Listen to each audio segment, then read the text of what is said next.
Welcome back to Behind the Play. My name is Alex Adams, and today I'm joined by one of the best hockey writers out there, Harman Dayal of The Athletic, who covers the Canucks and the NHL.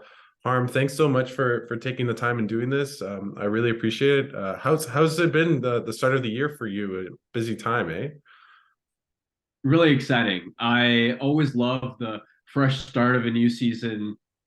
The best part about hockey is there's always something that no matter how long in training camp or the summer, we try and predict what's going to happen with individual players or what teams are going to make the playoffs. There's always so many unexpected surprises, so many random breakouts that nobody could have seen coming. You think back to last year, Seattle making the playoffs, for example. Who would have thought that? And or like Pittsburgh missing the playoffs for the first time and ending that streak. There's just so many random surprises, and I'm just so jacked up. There's already been so many interesting storylines around the league. So, especially this year, I feel like in the East particularly, there's a bit of a changing of the guard. We've got a lot of young up and coming teams that are trying to take the next step, but also some aging teams that have had a lot of success in the 2010s that are still trying to cling on. And it's going to be so exciting to see how it all shakes out. No, definitely. And I kind of want to ask you a little bit about you had a really interesting story about how NHL players and just how they go from being sent down to the AHL. Do you want to maybe talk about that? Because the quote that I keep, ringing in my ear is from Curtis Lazar, who said, "You go from flying on private planes and eating steak pieces to being on a bus and eating pizza." So just detail a little bit about that story, because I think it's really interesting to hear kind of the ins and outs of now NHLers, but just going down to the minors. Yeah, it's the reason the story appealed to me is because look, when some random fourth liner or seventh defenseman gets sent down, or even a young top prospect who's not quite ready, we just see it as a paper transaction, right? It's like, oh, like you see the news on the score app or something, and then you're like, all right, you move on with your day. And you don't realize that on the other end of that, it's a human being whose life is being transformed in so many different ways. And it's not meant to be sort of like a, oh, let's feel bad for these hockey players, because at the end of the day, they're still making a living, and none of them do feel sorry for themselves when they're in that situation. But it is still so chaotic. I mean, first of all, you're often moving from wherever you are, sometimes a glamorous NHL city, to in the AHL, there are some not so glamorous cities, and you may be moving halfway across the continent or the country. And on top of that, you then got to deal with, if you've got a family and kids, logistics for that, moving. Plus, if you're on a two-way contract, especially if you're on an ELC, you may be going for making 775K, which is the league minimum right now, to 70K in the American League. What a massive difference that is in salary and in the type of paycheck you get every 2 weeks.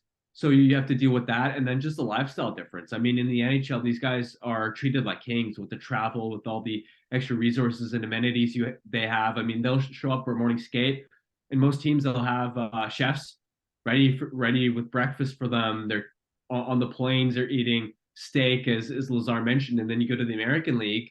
It's not that you're treated poorly, but you're treated normally. Yeah. You're riding the bus, travel's not so pleasant. A lot of times the meals aren't the best.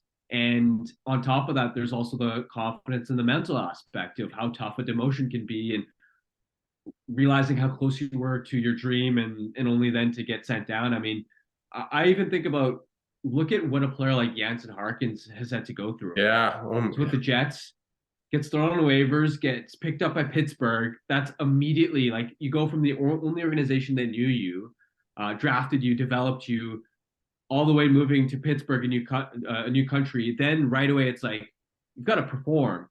And in the first few games, doesn't perform. He's getting waived, and he's I don't know if he got picked up or not, but No, I don't think he did. I don't think. And if so, now he's having to go down to the American League.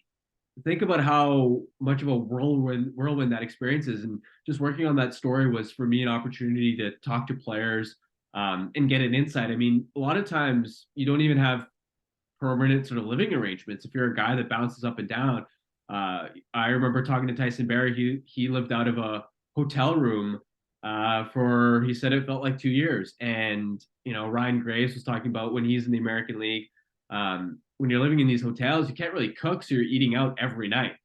And look, that sounds great, but at a certain point, you become sick of eating out. Plus, you're a professional athlete trying to get to the NHL. It's probably not optimal. So many different angles that I thought were fun to explore. No, it was a great piece. And last time we talked, it was at the height of the Pride protests of the NHL. And just funny enough, today the NHL's reversed its Pride tape ban, which was pretty ludicrous to begin with. What do you make of this whole soap opera that the NHL really seems to put on themselves with obviously Travis Dermott putting on Pride tape a couple nights ago, and just the whole fiasco of the NHL now going back and reversing the ban?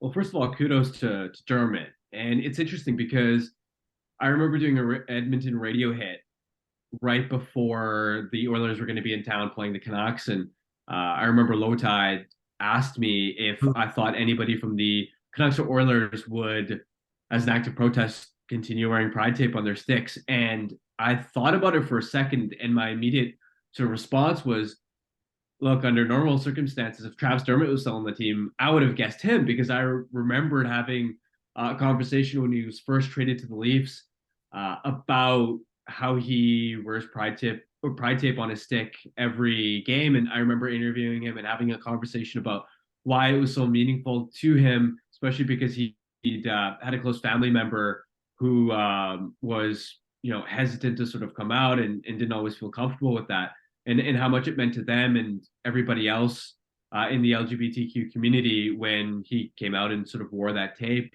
So it's funny, if I would have had a chance to bet on any player on the league to be the one to stand up and do it, it would have been him. And honestly, considering the circumstances, this is a guy that missed almost all of last year with a concussion, is fighting to keep his NHL dream alive, is on a 2-way contract. There's no guarantees for him, and to take that sort of risk and putting himself out there, defying the NHL's rule at the time, that's really brave, and I'm glad it's led to the change that we saw today. I want to go to kind of something that might be personal for you, just because have you been to many drafts? Have you been to an NHL draft? Yeah. Yeah. So how do you feel as the journalist that they might decentralize it, but kind of bigger picture, what do you think it might mean for maybe the popularity of the draft, of the game, that if they were to go to a decentralized draft? Yeah, so I have a few thoughts on this. I mean, obviously, from a personal standpoint, as a journalist, kind of sucks because you love going out to these cities, seeing everybody in the industry. But I can understand why the league is looking at it. First of all, the teams would save a ton of money not having to fly everybody out. Plus, on top of that, the best point that somebody brought up, Frank Saravalli, on a different podcast where I was co-hosting, and he was coming on as a guest, and he made the point that after speaking to executives, they made the point that on the draft floor, it's really difficult, or it's not that it's really difficult to execute trades, but GMs feel a little bit more hesitant about that because there's almost an element of, look, if you pick up the phone and you're talking to another GM, or if you are on the draft floor having a conversation with another general manager, there are about 100 of us media members, guys like me, that are going to be like, oh, these guys are talking, and it's going to be public information. And GMs are pretty secretive about that. I think the point Frank made was that it complicated the process of making trades. And I think that explains why perhaps at last year's draft, for example, it was a bit quiet despite there being so many potential star players on the market.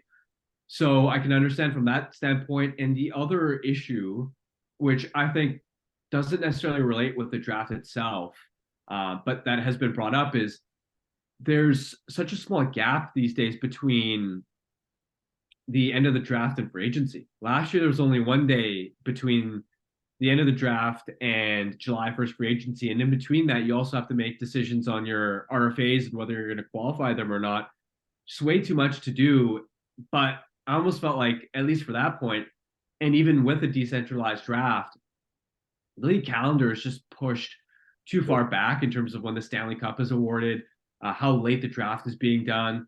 It's just too hectic of a news cycle anyway. So I feel like even though the draft is being decentralized and it might solve some of those issues, from a league interest standpoint, the calendar, like I think the NHL season should be starting early October rather than mid October, and you sort of start everything a couple weeks earlier, award the cup in early June rather than potentially the second or third week of June. Which, by the way, when the weather turns nice, especially in Canada, like we get such limited good weather.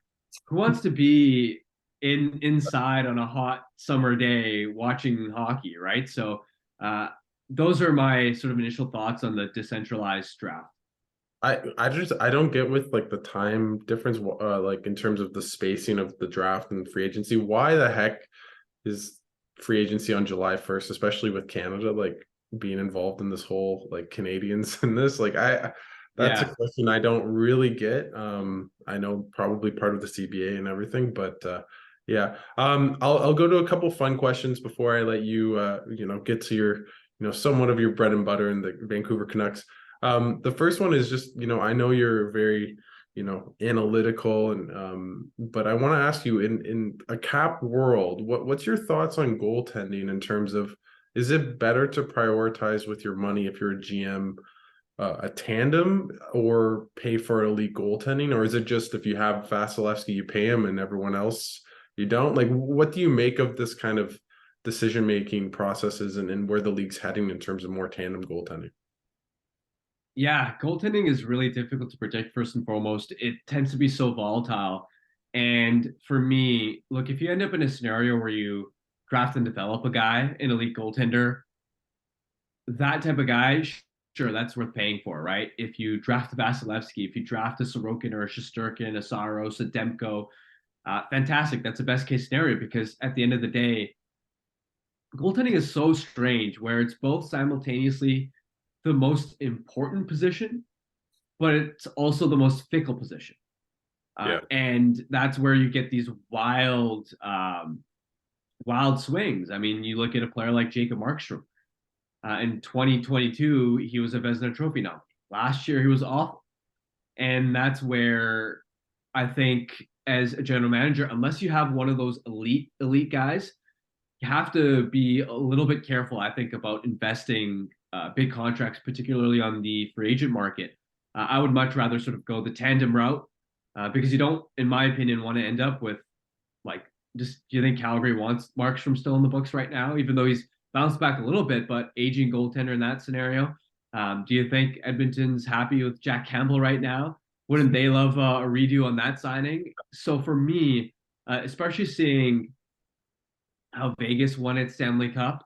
Mhm. The year before, Kemper is a good goaltender, but because of his eye injury, it's pretty ordinary in the playoffs. Uh, it's I feel like the trend is sort of changing a little bit, but it's also unique where if you're gonna win with a tandem, you've got to be such an elite team. Like you look at why Vegas was able to make it work, it's because they were a top five defensive team in the NHL. They've got an elite blue line. You look at why Colorado was able to make it work. It's because they were head and shoulders the best team in the NHL. So it's always preferable to have the best goaltender possible.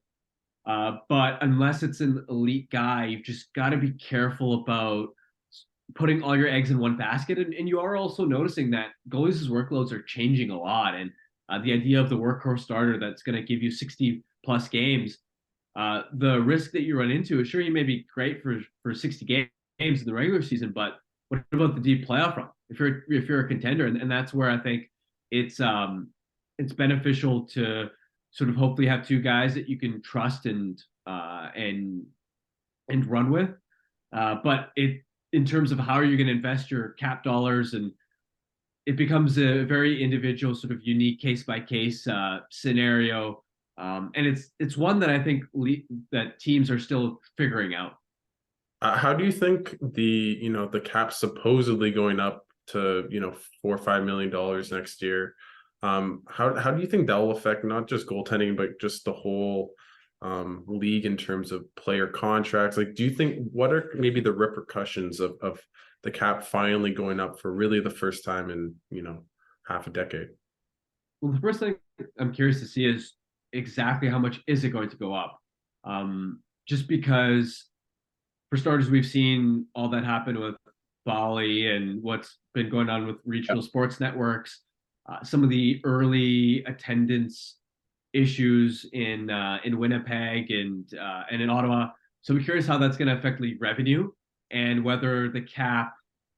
We've got optimistic projections. Will those last? Could those change a little bit? And could that sort of change the dynamic? I think first and foremost, we're setting ourselves up for such an interesting climate because we also saw so many free agents this past summer, the Matt Duchene's, the Tyler Bertuzzi's, sort of sign these one-year deals that the free agent market is going to be really interesting because the one thing to keep in mind is it's not as if teams are going to get a bit of relief and all of a sudden it's like spending frenzy and you're going to see teams spending like drunken sailors again because what you've seen heading into this season is so many teams are so pressed up against the cap that they can't even field 23-man rosters. I mean, Edmonton, Vancouver opening night, both teams had to play skater short until they could, at least in Vancouver's case, use emergency conditions to call up Jack Studnicka. So even you think about a team like Vancouver, it's like, okay, the cap's going up, great, but then you have other contract extensions coming up. You got to pay Elias Pettersson. Sure, Tyler Myers is coming off the books, but you got Philip Hronek to pay as well. And I think the most interesting trend that I'm going to be looking for is the top end guys. How much do their salaries start to inflate, especially because you look at the Rasmus Dahlin contract, for example. I think that's going to age beautifully for Buffalo, but it's probably about $1 million higher than the most recent market comparables. And so that's, I think, the start of these comparables starting to trend higher. I mean, even Jake Sanderson in Ottawa, I think we know how much of a stud defenseman he is. The day he signed that contract, I'm like, absolutely, he's going to be worth every penny of that contract. Great deal for the Senators. But if you were to look back at other sort of contracts for defensemen coming off of their ELCs, even a year out, you're looking at it and going, yeah, that's a lot higher than typically defensemen are paid right away. So I think it's a sign of the changing market trends. And I mean, you look at how quickly even, let's say, Tim Stutzlo or Jack Hughes' contracts are looking. I mean, I remember when Jack Hughes signed that contract and it was before it broken out and people were saying, oh my God, you're going to pay that much money to a guy that hasn't even proven he's a franchise player like that. And now it's already one of the best contracts in the NHL. And it just goes to show you, I think, that one of the biggest ramifications of the cap sort of going up is going to be star players demanding a little bit more and the ceiling rising. And that's where, again, I look at a player like Pettersson and I'm thinking, yeah, he's going to set a new standard for players. Yeah, no, I think that's really interesting. At the same time, I keep thinking about the middle class, right? Like, does the middle class shrink because guys like Pettersson start making closer to Matthews money and, Marner and Nylander, like they get the big payday, but, guys deeper in the lineup that might have used to get maybe 3-4 million might get only 2 million. And it's going to be interesting if we see that similar to maybe the NBA, although the NBA players make way more money. But there's a huge difference between, the stars and everyone else. Before I go to the Canucks, Harman, if Gary Bettman came to you and said, I'm resigning, Harman, you're now emperor and chief of the NHL, you are the commissioner, what rule would you change? What would your first decree be? Oh man, that's a good question. I had to think about that. There's so many different angles you could go. I think the biggest issue I'd want to tackle, and not that it's an issue, but I find sometimes with the NHL regular season, with it being 82 games, I like to find ways to sort of add stakes to it or make it more interesting, especially down the stretch. Because sometimes what happens is, if I don't think it'll be a problem this year, but nor was it an issue last year, but in other previous years, what you'll sometimes happen is by the All-Star break, the playoff teams are pretty much already set. So maybe one race that you're watching. And especially in a divisional format, the seeding doesn't really matter in conferences. And it just sort of feels like the last couple months of the season, especially after the trade deadline, are just sort of a bit dull. There's not a lot of exciting games, and I think there are a couple ways to sort of think about it. I don't mind the idea of adding a play-in tournament. I know that's sort of unpopular, but I feel like it just sort of makes seeding matter more because now there's not just a race to get into the playoffs, but you got to make the top six to guarantee that you don't have to play those sort of wild card games. Either that, or I think the one that I think might be interesting, even from a game theory perspective, would be the gold plan on tanking. I'm probably going to butcher my explanation for it, but it's the idea that to sort of determine the draft order, basically what happens is you determine the order 1 through whatever 15 based off of which eliminated teams rack up the most points once they're eliminated. And the theory there is that if you're terrible, if you're the San Jose Sharks potentially of this year, you're going to get eliminated from the playoffs really quickly. But what that's going to do is now all of a sudden you've got a long range to bank points. Yeah. Whereas a team that's eliminated on the last day of the regular season, if you're, let's say, Vegas of 2 years ago, and you're eliminated in the last week, you're not going to bank any points. So you're not going to end up getting lucky and shooting into the top 10. But it sort of adds stakes. And now the San Jose Sharks, like, can you imagine the Connor Bedard race last year? Oh my God. What he would do to spice up the regular season? The only thing I'd worry then is, okay, could the trade deadline be too boring? Yeah. Because now sellers are holding on to their guys. But like whatever it is, I think my biggest I don't think I've settled on a rule change specifically, but the biggest sort of area that I'd love to address is finding ways to make the second half of the regular season more interesting beyond the ordinary playoff races. I don't know if you're an NBA guy, but obviously I am. I covered Canada, but I will say they've adopted the play-in tournament, and it's completely changed how teams look at the regular season. It's the way it works is basically the 7th through 10th seeds, have to play in games, and then 1 through 6 get automatic spots. And trust me, you want to be 6 compared to 7. And, if you get in at 10, and you never know, like kind of like when there was that, what was it called? The during the bubble, what were those games called? Those series, were they seeding series or I forget, but the play-in or wild card? The ones where it was like the Habs beat the Penguins as like the 12 seed versus I think the 5. Anyways, like that added some drama, and you're not out of it, and the games down the stretch. So I like the gold theory. So the other thing I'd add to the wild card thing is because typically, like, my initial thought was, like, if you asked me 6 to 8 months ago, I would have been like, oh, no way. I hate it. Why are you expanding the playoff field? Makes it easier to get into the playoffs. But the point that somebody made to me that really drove it home, where I was like, okay, they're like, all right, you don't want to be at the whims of a short wild card sort of race and sort of getting knocked out in these wild card games. Fine, be good enough to slot on the top 6. Exactly. Like, yeah. Why are you on the margins? Why are you on the fringes? And I was like, you know what? That's a fair point. If you're good enough, just get into the top 6, and you don't have to worry about the extra wildcard shenanigans. And I'm like, all right, fair enough. I think just spice up the regular season. It's enough for me. Well, Commissioner Harman's on it. We'll call the league office, and we'll get it done for next year. But I want to go to the Canucks. 5 games in.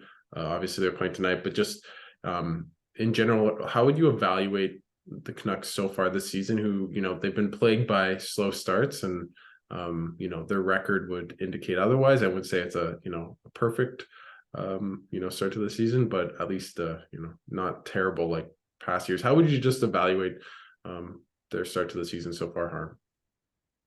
Yeah, mostly positive. I mean, right off the bat, look, in Vancouver, we're used to these nightmare, disastrous players only meeting after 3 games type Edmonton Oilers outlook. Especially, I mean, like looking at the schedule coming to start the year, you have Edmonton back to back, and you're thinking, oh my God, that's a cup contender. And you got Tampa and Florida and Philly early, which on paper they're not the best team, but you always know.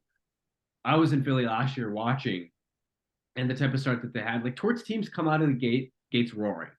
It's a second half when you want to play them when they're sort of bogged down, they're tired, and you sort of looked at that schedule, especially with how many elite power plays you're facing in those first 5 games, and you're thinking, man, this is going to be a really difficult opening road trip, and to start off 3-2, I mean, any Canucks fan would have taken that before the year started. I think when you look at some of the individual trends and storylines, in terms of positives, you'd start with goaltending, seeing Demko bounce back. To Smith's been fantastic in the couple starts that he's had, which for this team to make the playoffs, they're going to need well above average goaltending, and they've gotten that to this point, which is confidence is inspiring. The top players have been outstanding. I mean, Elias Pettersson, 10 points through 5 games, outstanding two-way play. Quinn Hughes single-handedly taking over that last game against the Panthers. JT Miller unlocking the best version of himself at center, battling hard, not just the points, but the effectiveness with which he's driven 5-on-5 play. That's been Vancouver's best line at 5-on-5, dragging the team into the fight. So the top guys are going. The power play hasn't skipped a beat. It's looking as dangerous as it's ever been. Lots of changes strategically in terms of how they attack.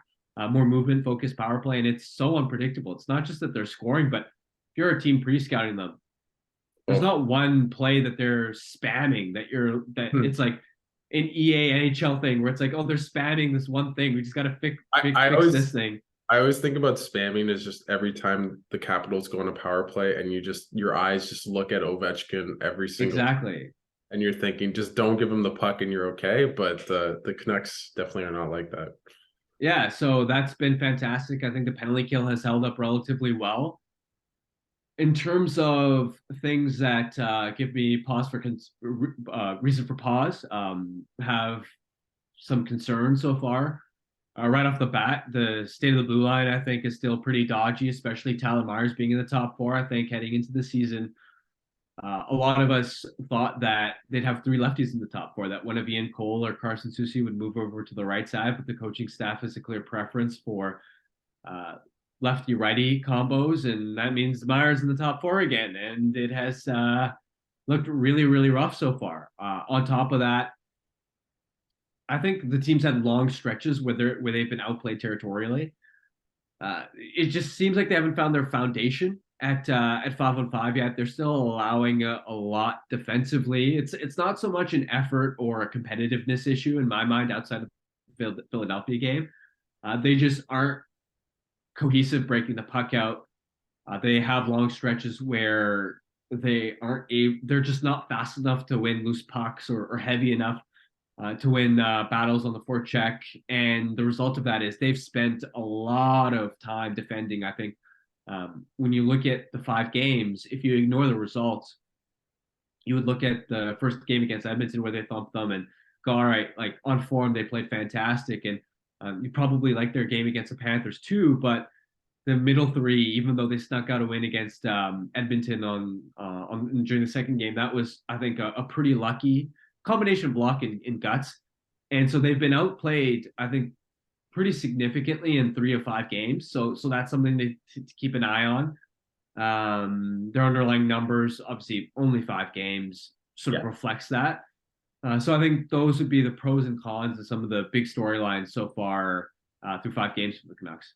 What I know you wrote about, and I think we talked about it last time you were on, about just like what Rick Tocchet has brought to this team in terms of structure, different from Goudreau, but or Goudreau. Why did I say Goudreau? Boudreau. But what have you seen in maybe the details just about their defense? And he basically said something like, half the team is getting the defensive concepts so far. Just talk about what he's brought to this team and maybe what you've seen tactically in the Canucks, maybe what's different from years prior. Yeah, you can see that Tocchet is definitely really hard on these guys. I think it's not just that, hey, this is the system, this is the structure. He is being pretty ruthless about pushing this group hard to stick to it, to buy in. I mean, they got bag skated after the second game at Edmonton, and this is a team that they beat arguably one of the best teams in the league twice in a row. The first game just blew them out, and then the second game, I think the reason he bag skated them is because even though they won, they got outplayed a lot, and that just goes to show you. I mean, getting bag skated when you're 2-0, Yeah. he's holding you to really high standards. And I mean, even after the Philly game, pretty scathing comments, almost sort of talking about, sort of almost referring to complacency, sort of saying, "Who are we to think we're anybody?" Yeah. And so he's gone after these guys hard, and you can tell, even though this team's 3-2, that he's looking at the overall form and how deeply they've been outplayed, and sort of looking at it as like, look, we've been bailed out by goaltending. We've been bailed out by our top stars, sort of carrying us a little bit. We need other guys to sort of step up, and I think that's a fair assessment. But we'll see how that actually translates, because uh, it's been hit and miss. Like, some games you look at them and you're like, there's more professionalism here. There's more maturity. They're managing the puck better. They're not turning it as often on offensive zone turnovers, which are the devastating mistakes that lead to odd man rushes against. They're not shooting themselves in the foot as much when the other team picks up momentum. They might make a mistake, but as Tocchet says, they're not duplicating their mistakes. But then other times you see some of those old habits start to creep in a little bit. And sometimes it's not even so much an effort or competitiveness thing, right? Like, managing that and keeping it up is going to be a standpoint. The other issue that he's, Tocchet's going to have to grapple with is just straight up personnel, right? To execute his fast north-south style, you need forwards that are really quick, that can outskate teams, and that are bigger and stronger. And the Canucks don't have a lot of those types of personnel, which means that no matter how hard you try, sometimes you're just not going to be able to execute. Same thing defensively. You can have the right structure and systems in place, but sometimes your defenseman, sometimes Tyler Myers in the top four, is just going to give it away. Yeah. And that's not an effort thing. That's just, you don't have sometimes the right players. So I think those are some of the issues that Tocchet is going to have to work through. And I think the biggest sort of thing to watch for right now is how consistently, like, outside of the results, how consistently can the group execute the way he wants the team to play, rather than having wins where it's individuals single-handedly guiding them to wins. No, definitely. I want to ask about Quinn Hughes, because he obviously was named captain this year. Was he the right choice in your mind? And what do you make of now I believe he's the youngest captain in the NHL? Yeah, is he really the youngest captain in the Yeah, NHL? I Googled Isn't it. he 24? Yeah, because I wrote a piece on Brady Tkachuk, and Tkachuk is like a month Wow. older than him. And Wow, I'm surprised. yeah, That's no, I was very surprised. I wish I Maybe figured off. that. Maybe Nico Hischier was at the same draft. I think it was. Anyways, because I yeah, think he sure might I'll be I'll, I'll 2017, so he's I will younger. Google this Or as we sorry, he's older, I mean. Yeah, yeah. I think you might be right. But wow, I hadn't thought of, so used to seeing like Bedard types that after, I mean, I know he's not captain, but it's like 1 or 2 years after, immediately here's the C. Yeah, I mean, I think he was a sensible choice for captain. He's grown so much in confidence. I've had a chance to cover him since his first days entering the NHL, and just grown so much mentally in terms of his confidence, how he carries himself, how much he speaks out, the type of Mhm. standard that he holds himself to, how much he pushes himself, just the burning desire to, like, he's sick of losing. Yeah. At this point, he is so sick of that, and he's he's at the point now where, just with the entire group, he's not going to put up with nonsense. And I think that's the type of leader you need, considering the Canucks' circumstance. He's never going to be the most vocal guy, but again, feels more confident doing that. And I mean, his play has been sensational, Where just night in, night out. Where would you rank him in terms of one of the best defensemen in the league? Like, is he now in your mind like a perennial Norris Trophy candidate? Yeah, hands down for me, top 10 defenseman in the league. Like, not even a question. For me, it's a question. It's more a debate of, is he knocking down on being a top five defenseman, and that's where the debate, in my opinion, should start with Quinn Hughes, because it's just a one man sort of machine out there, not only offensively, but the misconception that I think a lot of people have is undersized guy, doesn't defend well, but man, his defensive play has grown so much the last couple of years for a guy who makes such sensational plays, rarely turns it over, rarely has defensive breakdowns where it's like, oh, why isn't he boxing a guy out here? Why did he get burned off the rush here? You rarely see those types of mistakes with him. And on top of that, the thing to always keep in mind is playing in Vancouver. He's had to drag such a blue line that outside of him, let's call it how it is, has for the most part been disastrous. And that type of context and environment um, matters.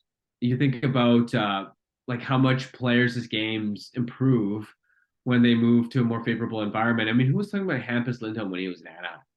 Okay. Honestly, like we were talking about Hampus Lindholm. He was on the radar as a stud defenseman when the Ducks were good. And then when they became bad, nobody talked about him because people were like, oh, he fell off, goes to Boston, much more favorable environment.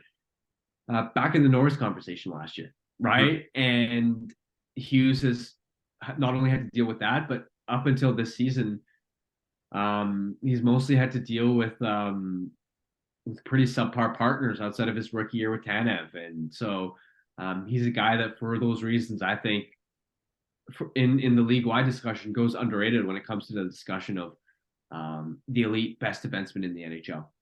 I want to go to one elite Canuck to another, and Elias Pettersson. Just he's going into a contract year. He's, I think, 1 year away from free agency. Just what do you make of his future with the Canucks?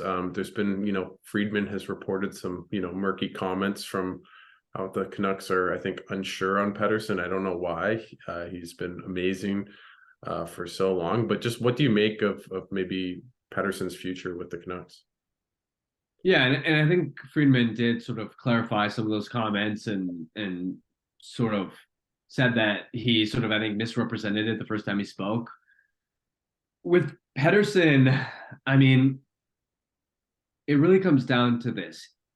He's at the point now where I believe he's entering his sixth NHL season, this one right now. He's given so much of his prime years already up to this franchise. He's at the point now where he wants to win. He's desperate, and the Canucks just need to sort of get their crap together. It's really that simple. That I think is going to be the biggest key. More than money, more than no move clauses, and how long is the deal going to be? What type of cap it is it going to be for? Obviously, those things matter, but the biggest priority I think for Pettersson is going to be: do I feel comfortable committing the rest of my prime potentially here? And that's where the Canucks, there's a lot of stakes on them to be successful this year. That's what I'm eyeing more than anything in terms of the future between him and the organization is, look, we know Pettersson's a stud player. I'm not worried about his individual performance. He's going to keep doing his thing. It's about, can the team really dial it in and prove to Pettersson that this is a market you can win in. How close do you think the Canucks are to, like they could easily make the playoffs, but just to be a real contender? Because they do have the framework of every cup team, it seems. They have the star defenseman, the star forward, and they have star forwards and a star goalie. Like, how close are they to becoming that team in your mind, Harm? Yeah, that's a tricky question because I can see this team sort of getting it together to the point where they can be a team that makes the playoffs. I think the challenge to becoming an actual cup contender is, there's a lot of work to be done. Because yeah, they have the skeleton, the base few pieces, but it takes a lot more than a few stars to put together a contending team. Thing to keep in mind is I think a lot of people from outside Vancouver look at them and they go, "Oh, well, why have they been so bad? They got the great goaltender, they got the great defenseman, they got the star centerman," and there's always this conversation of, okay, like they'll figure it out, right? They'll get it together. And the thing to realize is, well, they haven't.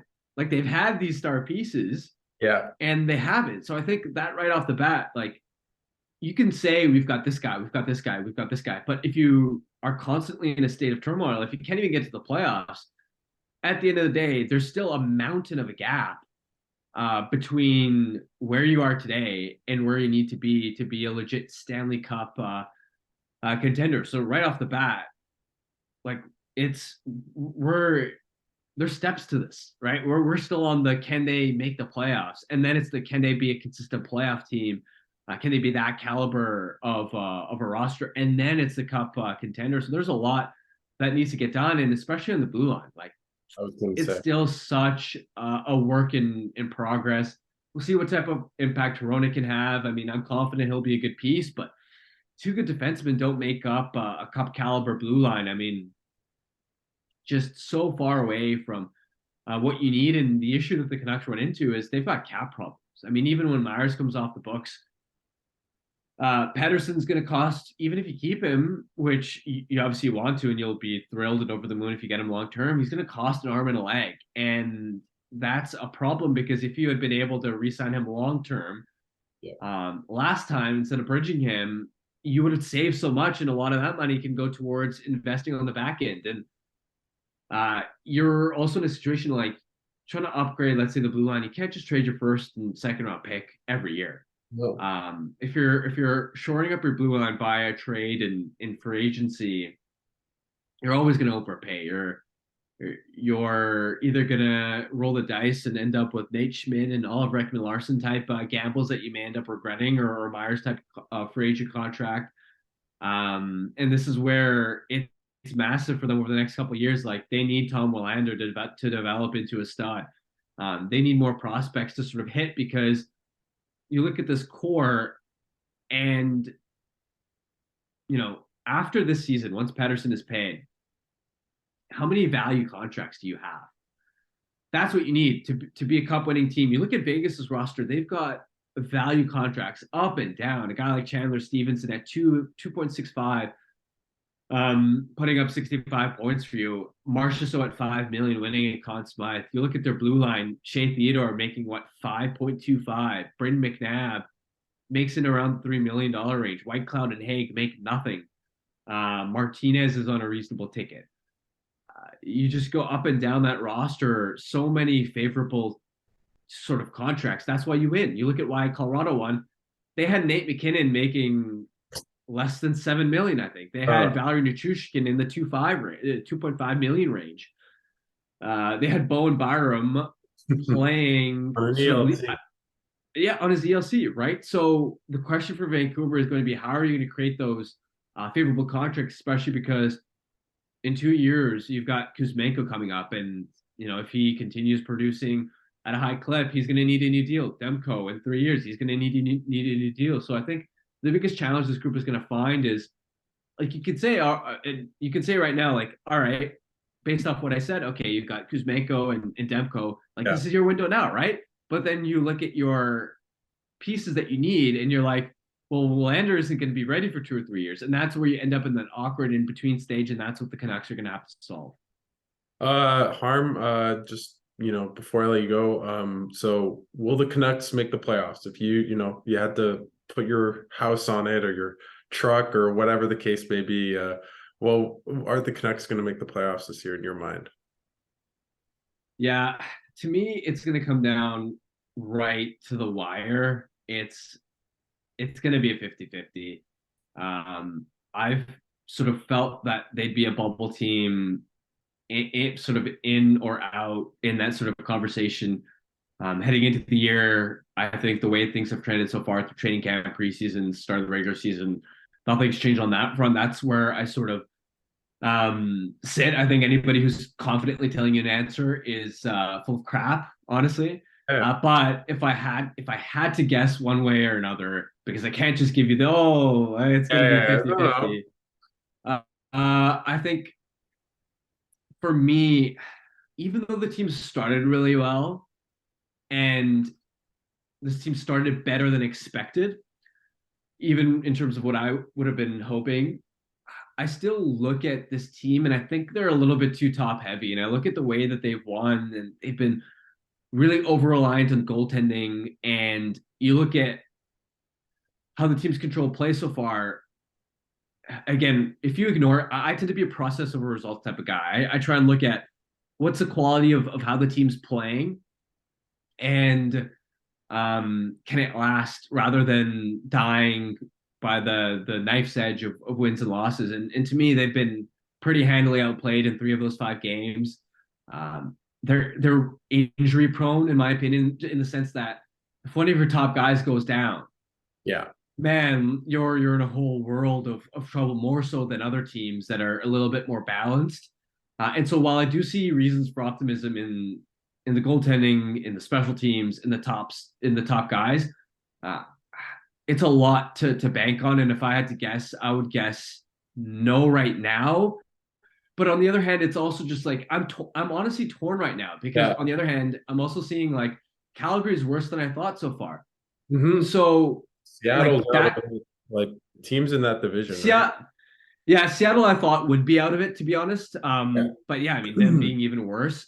Calgary is the big one, and even Winnipeg starting worse than I anticipated. Like I say, I'm leaning slightly towards no right now, but then just right now I'm talking myself into the Yeah, other and side of the coin, you could say, well, they've had tough teams they played against, and like even though exactly like Philly, but yeah, there's honestly so many arguments for and against. If I had to lean one, I'd say no, but I'm honestly not sort of confident in that pick at all. I'm legitimately torn. well, I'm not going to aggregate you, so don't worry, Harm. I want to ask you, what because I was actually sifting through the Athletic to see if you had a prediction. I couldn't find one for the Stanley Cup, so on the kind of prediction lane, and I'm not gonna, I'm only gonna come back to you in June if you get it right. But what's your Stanley Cup prediction? If today in October. Yeah, really good question. For me right now, see, it's tough because I don't think one team has necessarily separated itself from the pack. Obviously, a lot of people are going to pick sort of trend towards Vegas. I mean, you look at cup winning team that's undefeated through 6. Uh, for me, I lean towards like if Colorado somehow gets Gabe Landeskog back, ready in time for the playoffs, that's a wagon. That to me would be the best team on paper. So right now I'm looking at Colorado as being the best team on paper. That's just such a team that's so balanced, and I think they're less injury prone than last year. Last year they were just absolutely Yes. ravaged. I like their depth better. This year, especially adding pieces like Ross Colton, and so I think it's the Avs for me. Do you have a team out of the East that they beat in the final? I'm just curious.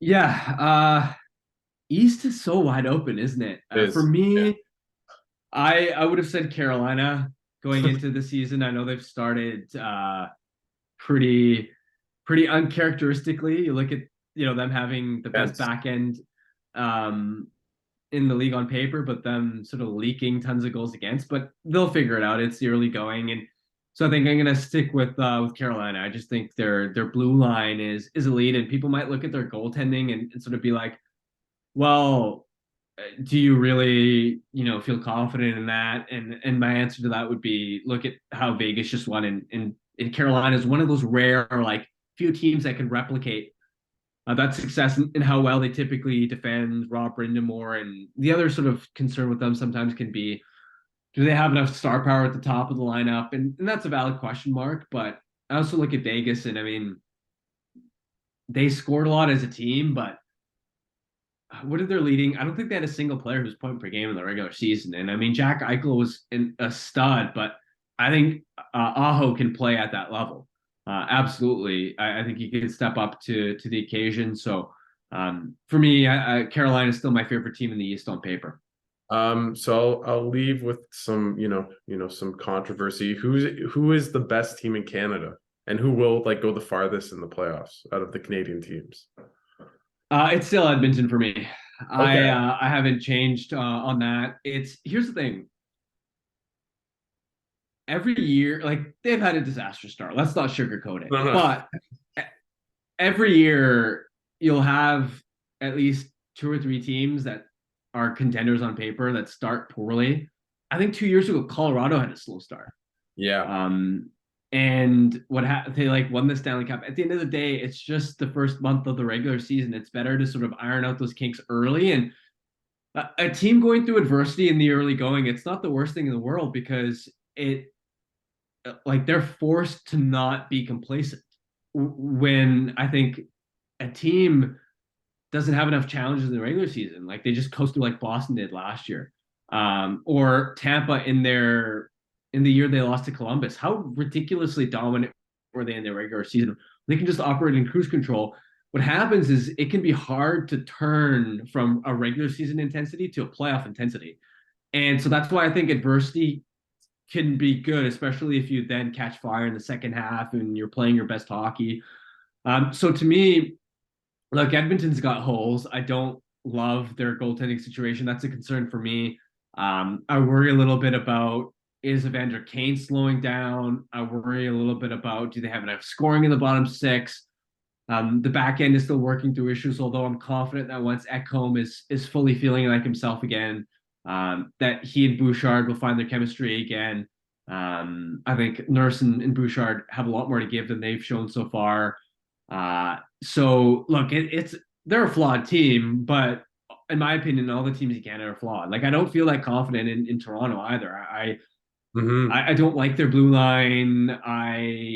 I'm still up and down about their goaltending, and so I also think the we'll see in terms of the path to sort of the cup where like with Toronto, like Toronto may end up with an easier path to make it deep than a team like Edmonton might be, considering how deep the Pacific is.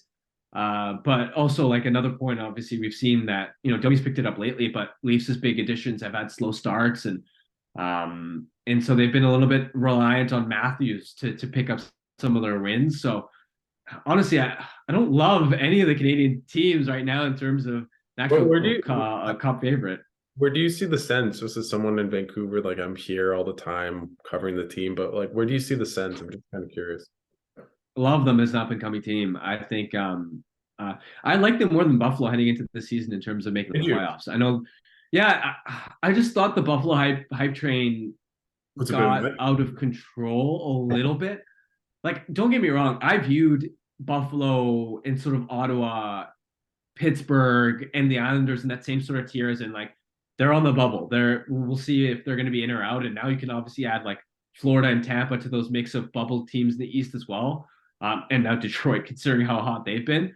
Yeah. But I still gave sort of Ottawa the edge in my opinion, just because I felt a little bit better about their goaltending situation. I know it's been awful in the past, and I know Korpisalo hasn't done a lot to inspire confidence, but with Okay. Forsberg coming back, I felt with him and Korpisalo playing well last year, I liked it better on paper than Levi and Ukko-Pekka Luukkonen and Eric Comrie, because I just sort of thought like, look, I'm sure Levi's going to be a stud, but man, the jump from college to the NHL is a tough one. And also, just as a team, like I look at Buffalo and Ottawa's blue lines as being pretty similar. And maybe I'm wrong. I think with Sanderson really popping off more so than Power, I think I may have even underrated Ottawa's blue line relative to Buffalo.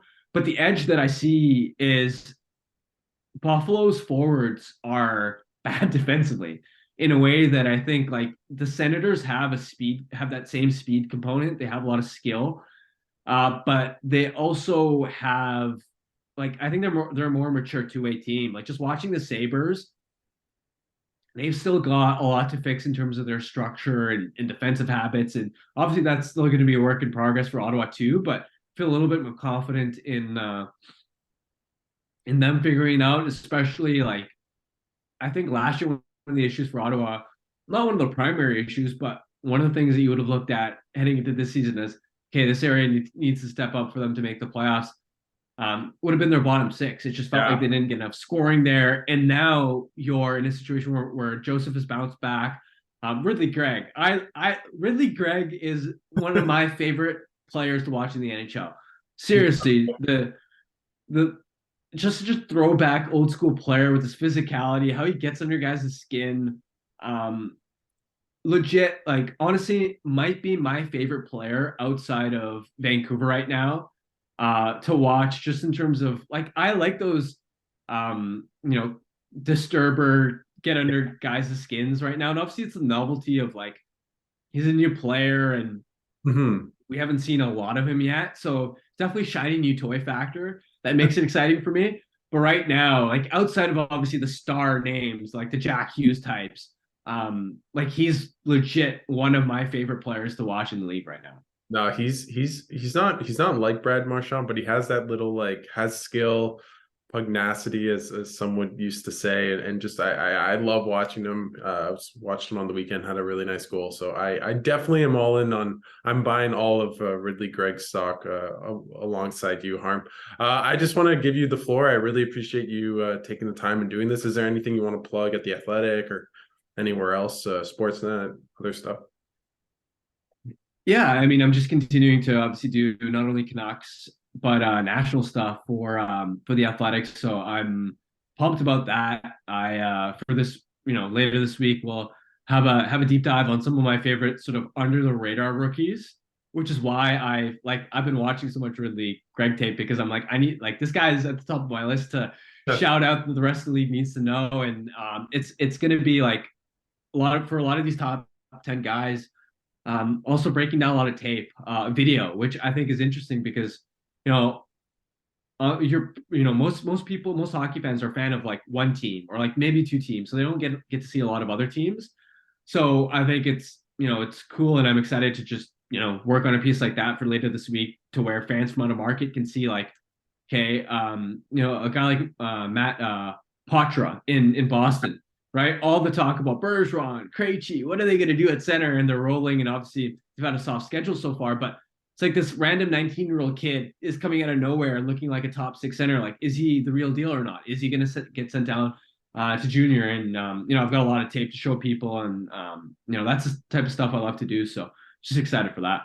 Awesome. I'm excited to read it. I always love kind of going in the weeds and reading your stuff. So I really appreciate it, Harm, and have a great rest of the year. And hopefully for your sake, Colorado plays Carolina, and you get the right prediction. So I'll definitely get back to you on that when you get it right. I'm sure you will. So We'll again, hope, but I'm really not sure. I'm probably going to get it wrong. exactly. Yeah, no, exactly. But I do appreciate your time, Harm. You're a busy man. So thanks again for doing this, and I really appreciate it. Cheers.